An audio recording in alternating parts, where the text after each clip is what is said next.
દોસ્તો આ વળી કઈ જગ્યા છે અને સામે દેખાતી મૂર્તિ કોની છે?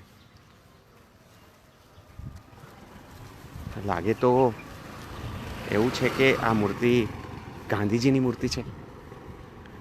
જી હા દોસ્તો, ખારી નદીથી એનો પુલ ઓળંગીએ ત્યારે જે કોલોની આવે છે અક્ષર રેસિડેન્સી, એમાં ગાંધીજીની આ મૂર્તિને સ્થાપવામાં આવી છે.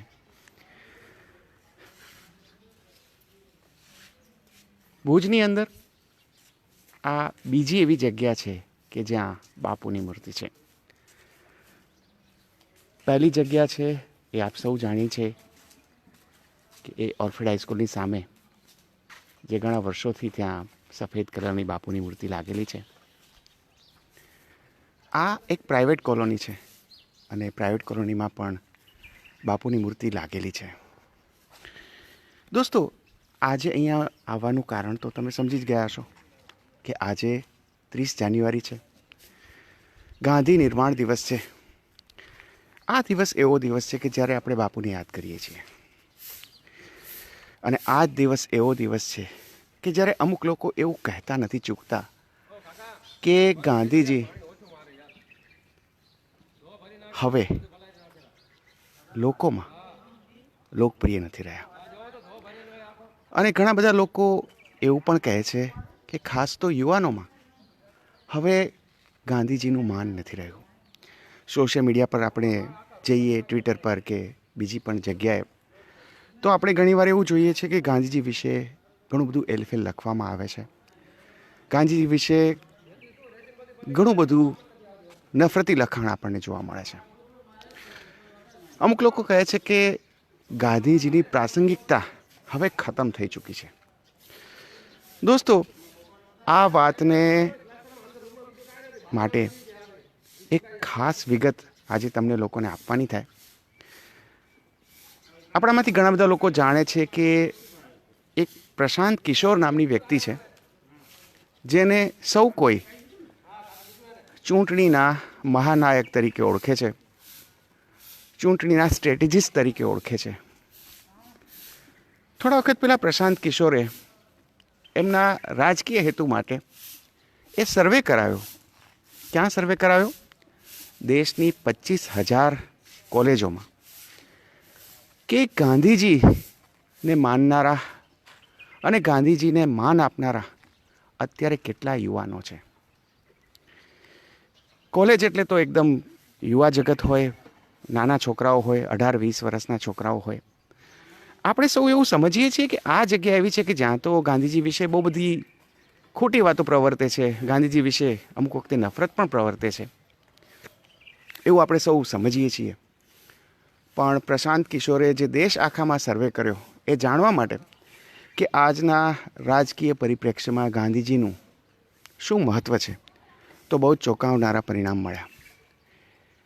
એમને એવું પરિણામ મળ્યું કે દેશની આ 25,000 કોલેજીસમાં જો કોઈ સૌથી વધારે માન પામતો રાજકીય નેતા હોય તો આજના દિવસે પણ એ મોહનદાસ કરમચંદ ગાંધી છે.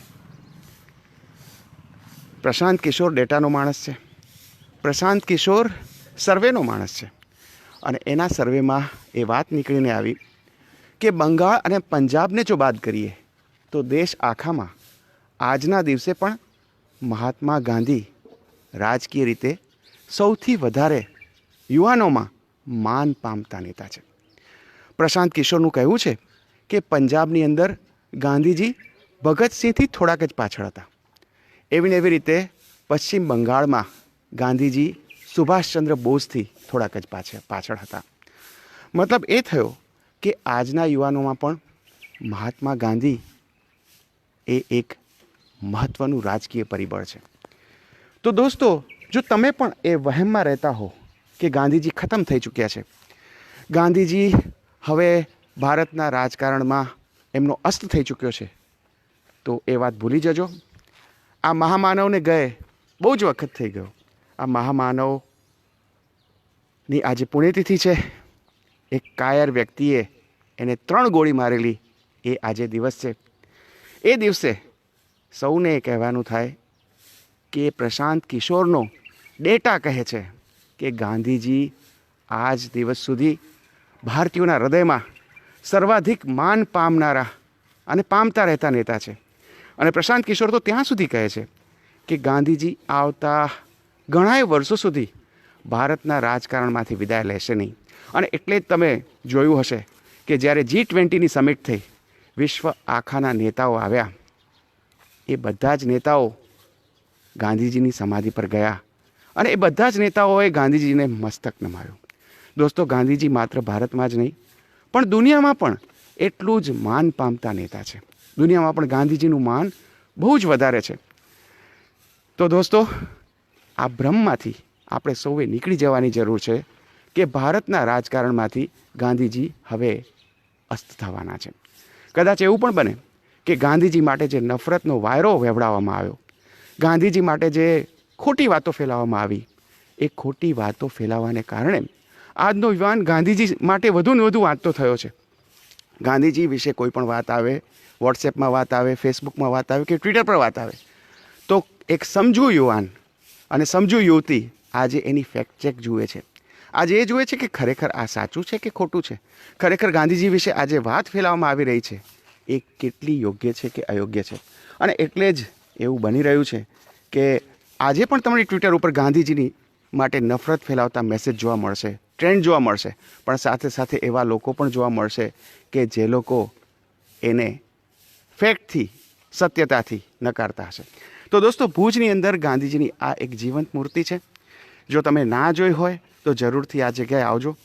ખૂબ સરસ મૂર્તિ છે. ગાંધીજી જીવંત એટલા માટે છે કે આ મૂર્તિ એ ચાલતી મૂર્તિ છે. ગાંધીજી ઊભા નથી, ચાલી રહ્યા છે.